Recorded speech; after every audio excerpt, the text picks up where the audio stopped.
Good morning children. आज हम 6 class की हमारी जो वर्कबुक है उसका लेसन नंबर 4 देखेंगे। तो इसमें जो हमारा हनीशकल का जो पार्ट है, an Indo American women in space, Kalpana Chawla, यानी कल्पना चावला वाला जो हमारा पार्ट है उस पार्ट से संबंधित है। लिंक लेसन इसको हम बोलते हैं। तो लेसन नंबर 4 से संबंधित है ये। देखते हैं इसमें क्या है। वर्कबुक में आपको लगभग ज़्यादातर ग्रामर मिलती है इसके अंदर। तो हम देखते हैं कि इसके अंदर क्या दिया गया है। यहाँ एक पैराग्राफ दिया गया है। पहले हम इस पैराग्राफ को पढ़ेंगे।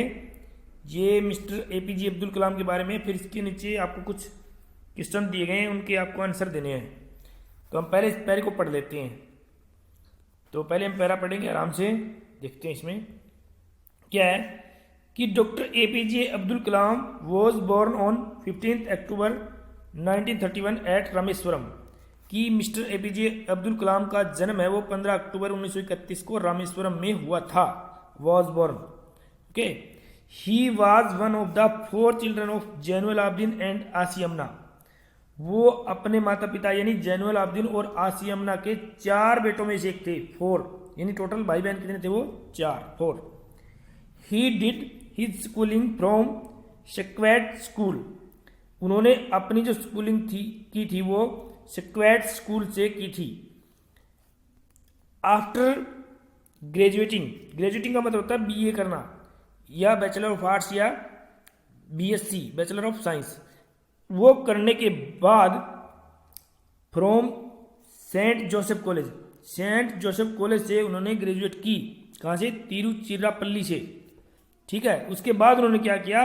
ही completed his professional training as an engineer.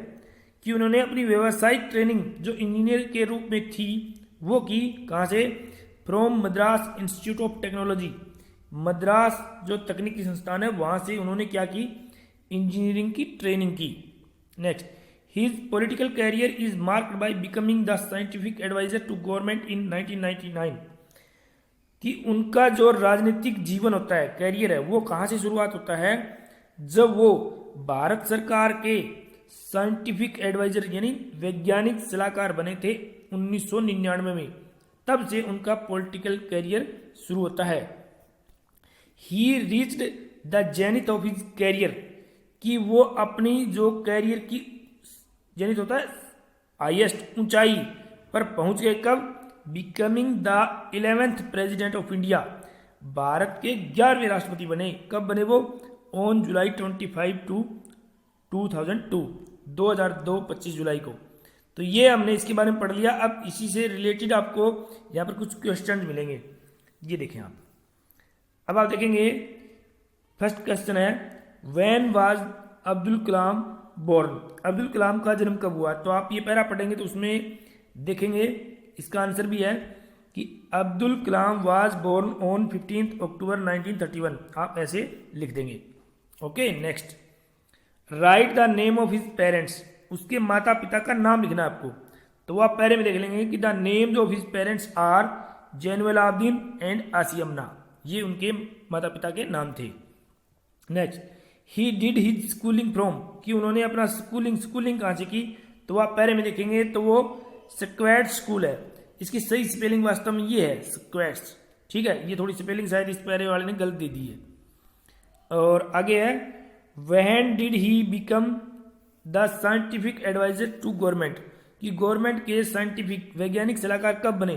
तो ये भी आप पहले को ध्यान से पढ़ेंगे तो उसमें आप देखेंगे कि वो 99 में साइंटिफिक एडवाइजर बन गए। तो आप पूरा आंसर ऐसे लिखेंगे कि he became the scientific adviser of the government in 1999। अब यहाँ एक चीज़ आप देखें बच्चों कि यहाँ बिकम की फर्स्ट फॉर्म आई है। ठीक है। डिड यहाँ लगा हुआ है। इसको ध्यान से देखिए आप। ये पास्ट इंडेफिनिट में जब पर्सन होता है ना तो डिड लगा के फर्स्ट फॉर्म होती है। और जब आपको आंसर देना होता है ना तब आपको डिड तो लगाना नहीं। अब आप सिंपल पास्ट इंडेफिनिट में आप आंसर देंगे तो बिकम की सेकंड फॉर्म का यूज करेंगे आप, बिकेम। ये देखिए आप, ये थोड़ा सा ध्यान करें जब आप पास्ट इंडेफिनिट के आंसर देते हैं तब। नेक्स्ट आपको क्वेश्चन यहाँ पर मिलेगा कि name the 11th president of India. कि भारत के 11वें राष्ट्रपति का नाम बताओ। तो यहाँ पर है ये लिखा हुआ है कि doctor APJ Abdul Kalam was the 11th president of India. Bharat के 11वें राष्ट्रपति थे। Number 6, make the sentence with the flowing words. यहाँ आपको 2 वर्ड दिए हैं, इनसे आपको सेंटेंस बनाने हैं। आप अपने हिसाब से बना सकते हैं या ये मेरे दिए ये बना सकते हैं आप। स्कूल से तो आप बनाएंगे तो he is going to school, की वह स्कूल जा रहा है। और children are playing in the garden, की बच्चे पार्क में खेल रहे हैं। तो ये हो गया आपका पैराग्राफ, इससे आपके आंसर हो गए। ये अनसीन पैराग्राफ भी बोलते हैं इसको। नेक्स्ट में आपको वोकैबुलरी से संबंधित दिया गया है, ठीक है, यहाँ वोकैबुलरी है। तो इसमें आपको कुछ वोकैबुलरी दी गई है इस बॉक्स में। Bicycle, truck, helicopter, yacht, ship, rocket, steamer, boat, scooter, car, aeroplane, jumbo jet. आपको यहाँ इस तरह छांटने इनको कि लैंड यानी जमीन पर चलने वाले, ओके, कौन से हैं, एयर यानी हवा में चलने वाले कौन से हैं, वाटर यानी पानी में चलने वाले कौन से हैं। तो ऊपर की लिस्ट से आप छांट सकते हैं। तो बाइसिकल, ट्रक, स्कूटर और कार ये चलते हैं लैंड यानी जमीन पर। हेलीकॉप्टर, रॉकेट, एरोप्लेन और जंबो जेट ये चलते हैं हवा में, ठीक है। और याट, शिप, स्टीमर और बोट ये चलते हैं पानी में, ठीक है। तो यहाँ पर ये जो याट की स्पेलिंग है ये थोड़ी सी आप करेक्ट कर लेना, ये दोनों ही स्पेलिंग चलती है। आगे इन्होंने ग्रामर दी है। तो ग्रामर में क्या है बच्चों, ग्रामर में आप देखेंगे ए, एन और द, इन चीज़ों का यूज हो रहा है। ए, एन और द यानी आर्टिकल हमें भरने हैं यहाँ पर। तो हम थोड़ा सा देख लेते हैं इनको कि लिटिल माउस केम, जब किसी का जिक्र पहली बार आता है तो आपको ए भरना होता है। तो यहाँ मैंने ए भर रखा है, ठीक है। A little mouse came out of his hole, कि अपने बिल से बाहर आया। अब यहाँ एक ये आपका सेंटेंस पूरा हो गया। Next, mouse was looking for food, कि माउस ये चूहा है वो भोजन ढूंढ रहा था, भोजन की तलाश में था। तो अब इसी माउस का जब दोबारा जिक्र आता है ना बच्चों, तब आपको द का यूज करना है। जब आपने इसी माउस का जिक्र पहले किया तो ए, और इसी माउस का जिक्र दोबारा किया तो द। अब देखिए, ओके ना। Next, mister Rao house is near the sea, कि मिस्टर राव का हाउस है वो समुद्र के नजदीक है। It is big house, it is a big house, ये एक बड़ा घर है। अब इसी हाउस का जिक्र अब दोबारा आएगा यहाँ पर, ठीक है। इसलिए अब हम इसके लिए द का यूज करेंगे। Mister Rao keeps the house very neat, कि मिस्टर राव है वो हाउस को बड़ा ही साफ रखते हैं। तो इसलिए हमने द का यूज कर लिया। नेक्स्ट देखिए आप, ठीक है, देयर एक पिक्चर है, कि there is a picture on the wall, कि दीवार पर एक पिक्चर है। ए आ गया ना, और वॉल के लिए आ गया द, ये ध्यान करें आप। There is a picture on the wall, it's my sister picture, कि ये मेरी बहन की पिक्चर है। There is a man standing at the door, कि दरवाजे पर एक आदमी खड़ा है। अब किसी आदमी का जिक्र है तो ए, ठीक है। अब उसी आदमी का दोबारा जिक्र आया तो आपको लगाना है द, ठीक है। The man's clothes are wet, कि उस आदमी के जो कपड़े हैं वो गीले हैं। तो उसी आदमी का जिक्र दोबारा आया तो हम यहाँ द का प्रयोग करेंगे। आई एट एन ऑरेंज, अब ये देखिए आप, ऑरेंज ओ की साउंड है तो एन का यूज हुआ। बनाना तो मतलब ए, एप्रिकॉट तो यहाँ पर साउंड जो आ रही है एन की, यस्टरडे, ठीक है। तो आप जो साउंड आती है उसी हिसाब से ए और एन का भी यूज कर सकते हैं। आगे हम देखेंगे प्रीपोजिशन आपको दी गई है, ठीक है। प्रीपोजिशन जब हम देखेंगे तो ऑन, अंडर, इन, बाई ये सब देखेंगे, ठीक है। तो यहाँ ये प्रीपोजिशन के बारे में क्या दिया गया है आप देखेंगे पहले। तो इस पेज पर आपको कुछ प्रपोजिशन दी गई है, ये देखिए यहाँ पे। प्रपोजिशन क्या होती है, preposition tells us the position of the object, कि किसी चीज की पोजीशन, उसकी स्थिति बताती है कि वो है कहाँ। तो यहाँ देखिए आप, इस पिक्चर में टेबल के जो नीचे है वो बिल्ली है। तो हम इंग्लिश में इसको कैसे बोलेंगे कि the cat is under the table, कि जो बिल्ली है वो टेबल के अंडर है, नीचे है। तो ये हमारी प्रपोजिशन है, क्या है यहाँ पर, अंडर, ओके। नेक्स्ट आप देखेंगे यहाँ पर, यहाँ एक बॉल है वो चेयर के नीचे है, देखो। तो the ball is under the chair, तो ये अंडर क्या है बच्चों, ये है प्रपोजिशन। नेक्स्ट आप देखेंगे, नेक्स्ट पिक्चर में दिया गया है आपके सामने, ये कह रहा है कि the kite is flying over the tree. अब ये देखिए, ये ओवर वर्ड है, ये ऊपर, यानी इसके ऊपर है ये काइट, ठीक है। पतंग है वो पेड़ के ऊपर उड़ रहा है। Next, the boy is jumping over the gate. अब ये देखिए ओवर, ये ओवर जो वर्ड है ना ये प्रपोजिशन है। ओवर द गेट, गेट के ऊपर से कूद रहा है बच्चा, ओवर, इसको हम ओवर बोलेंगे, ऊपर से, जब इसके टच ना हो। अगली यहां पर है कि the driver is standing in front of the bus. अब ये तीनों नाम है ना इन फ्रंट ऑफ, इसका मतलब होता है के सामने, के सामने, कि ड्राइवर है वो बस के सामने खड़ा है, इन फ्रंट ऑफ द बस, सामने है ना ये। इसी प्रकार इसमें देखेंगे आप कि the teacher is standing in front of the class, तो यहां प्रीपोजिशन है वो इन फ्रंट ऑफ, ये पूरी प्रीपोजिशन है, तो ये क्लास के सामने टीचर खड़ी है, इन फ्रंट ऑफ। ओके, नेक्स्ट यहां दी गया है, आपको एक हाथी दिखाया गया, दीवार के पीछे है, ठीक है, आगे हो तो इन फ्रंट ऑफ और पीछे हो तो बिहाइंड। ओके, बिहाइंड, तो यहां देखेंगे आप कि the elephant is behind the wall, दीवार के पीछे हाथी। इसमें आप देखेंगे the dog is behind the car, कि जो डॉग कुत्ता है वो कार के पीछे है, देखो आप बिहाइंड। तो ये दोनों जो बिहाइंड वर्ड है ना, ये देखिए आप ध्यान से, इसका मतलब होता है पीछे, ये आपकी प्रपोजिशन होगी। नेक्स्ट इसमें आप देखेंगे कि the boys are going to school, to school यानी स्कूल को जाना है, तो यहां पर टू है वो प्रपोजिशन है। Next, the women is coming from the market, from, अब ये देखिए कि मार्केट से आ रही है, बाजार से आ रही है, तो ये है आपकी प्रपोजिशन फ्रॉम, फ्रॉम मतलब किसी जगह से आना। अब यार देखिए, लुक एट द पिक्चर, इस पिक्चर को देखिए आप, Tom is giving a book to Sumita, कि टॉम है वो सुमिता को एक बुक दे रहा है, यहां टू प्रीपोजिशन है। Okay, next, Sumita is getting book from Tom, ये गेटिंग कर रही है टॉम से, ठीक है, तो फ्रॉम। ओके, गेटिंग कर रही है तो फ्रॉम, तो यहां पर दो प्रीपोजिशन आई, टू, फ्रॉम और टू, ये दोनों एक दूसरे की अपोजिट भी है, देने वाला है तो टू, लेने वाला है तो फ्रॉम। ओके, नेक्स्ट आप इसमें एक पिक्चर दी गई है, इसमें भी आपको प्रीपोजिशन ही पूछी जाएगी, तो यहाँ ये पिक्चर को आप देख के नीचे जो वर्ड दिए गए हैं आपको, जो सेंटेंस दिए गए हैं, इनको देखना आप। अब देखो आप, अब इसमें कह रहा है ये कि the cat is sitting, the cat is sitting in the car या ऑन द कार, ये आप ध्यान से देखें आप, तो कार के ऊपर है तो हम भरेंगे इसमें ऑन, इन नहीं हो सकती, ऑन द कार। नेक्स्ट आप देखेंगे कि the dog is under the car, ये देखो आप, कार के नीचे है, अंडर है, अब वो नहीं, अब होता तो ऊपर होता, तो अब वो आपका गलत, अंडर द कार, कि कार के नीचे है। नेक्स्ट आप देखेंगे the elephant is standing behind the car या in front of the car, तो आप एलिफेंट देखेंगे तो वो पीछे है, तो आपका आ जाएगा behind, behind the car.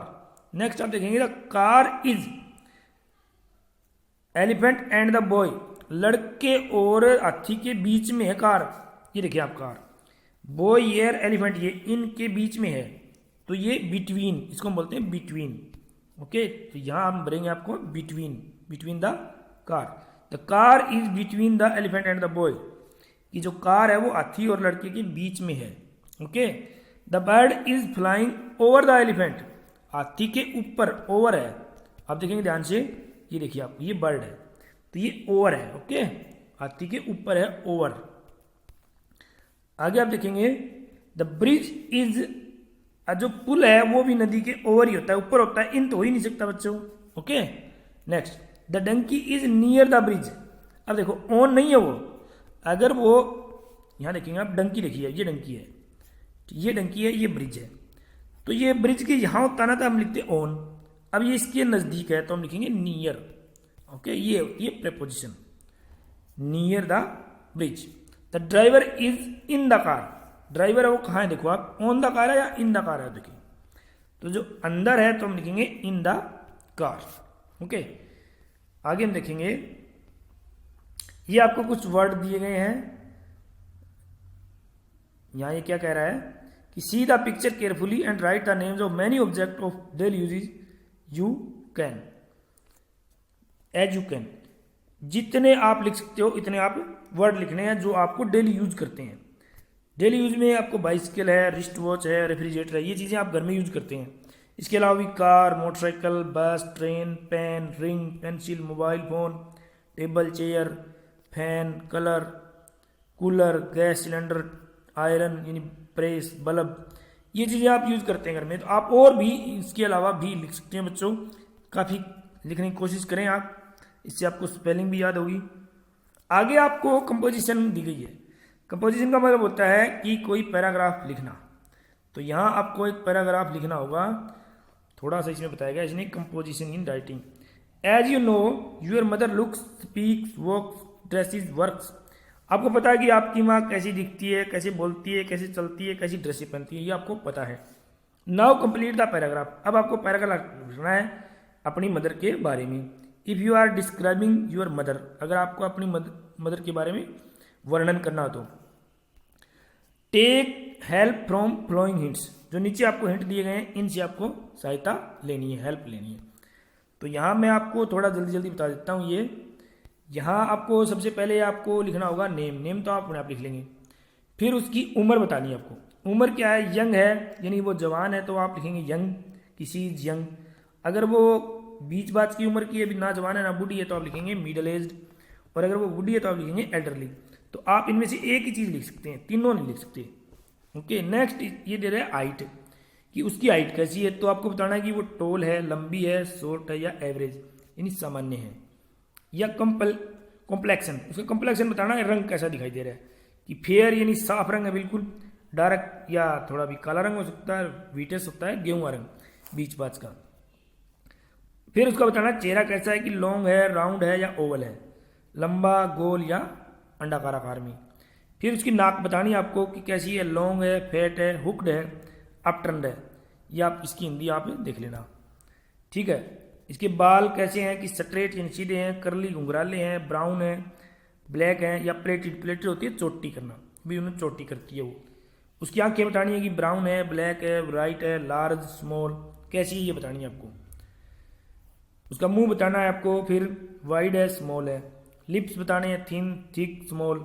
Thin यानी पतला, थिक यानी मोटा, स्मॉल यानी छोटे। दांत बताने हैं आपको, दांत वाइट यानी सफ़ेद हैं, इवन यानी एक जैसे हैं, और अनइवन होते हैं, आडे टेढ़े या आगे पीछे होना, वो अनइवन दांत होते हैं। ईयर्स होते हैं कान, उसके कान स्मॉल है या लॉन्ग है। तो इनमें से कुछ गुण आपको आपकी मदर में मिलेंगे बच्चों। अपीयरेंस, उसकी दिखावट कैसी है, उसका दिखावट रंग रूप कैसा है उसका, कि गुड लुकिंग, अच्छी है वो, अगली भद्दी है दिखने में, चार्मिंग यानी खुश है, क्यूट प्यारी है, होमली घरेलू दिखती है, प्लेन सीधी, ब्यूटीफुल सुंदर दिखती है वो। ये आपको देख के बताना है। तो यहाँ एक पैराग्राफ आपको लिखना है माई मदर के बारे में।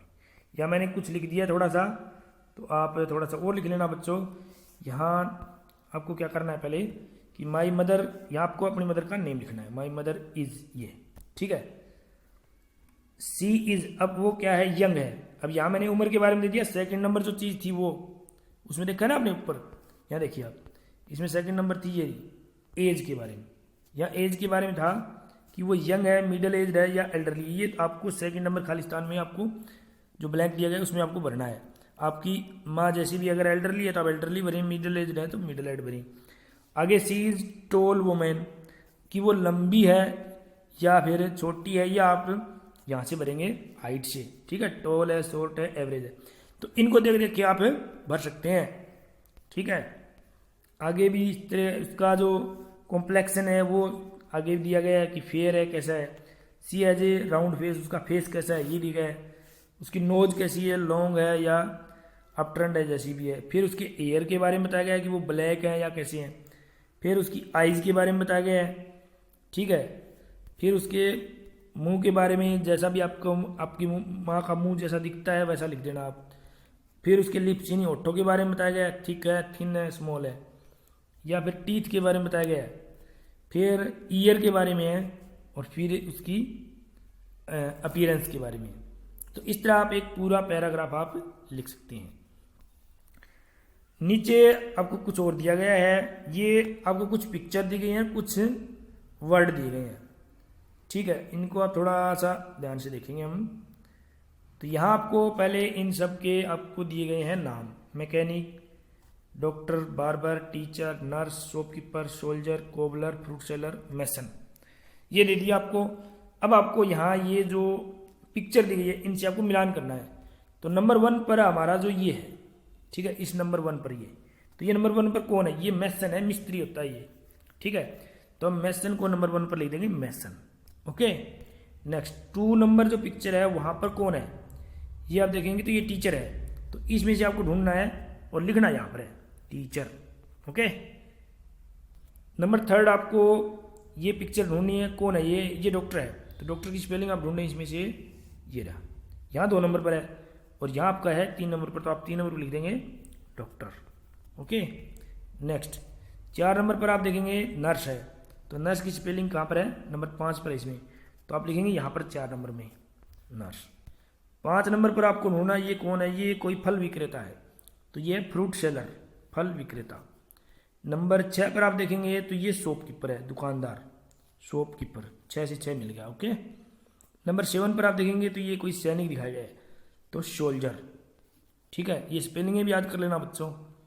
नंबर 8 पर आपको दिखाया गया है मैकेनिक, जो कार आदि संवारते हैं, या मैकेनिक मिस्त्री जो होते हैं ऑटोमोबाइल्स के या और अन्य चीज़ों के, तो उनको हम बोलते हैं मैकेनिक, तो ये 8 नंबर पर है। यहाँ से आपको मैकेनिक मिलेगा 1 नंबर पर ही। ठीक है, ये स्पेलिंग आप यहाँ से देख के यहाँ लिख लेना। और नंबर 9 पर है बार्बर, यानी नाई। ठीक है, बार्बर। और नंबर 10 पर आपको दिखाया गया है कोबलर, जो जूते ठीक करता है, कोबलर। तो ये आपकी वर्कबुक है बच्चों, इस वर्कबुक को आप जरूर करें, इसमें काफ़ी बढ़िया बढ़िया चीज़ें आई आपके लिए। Thank you. ओके।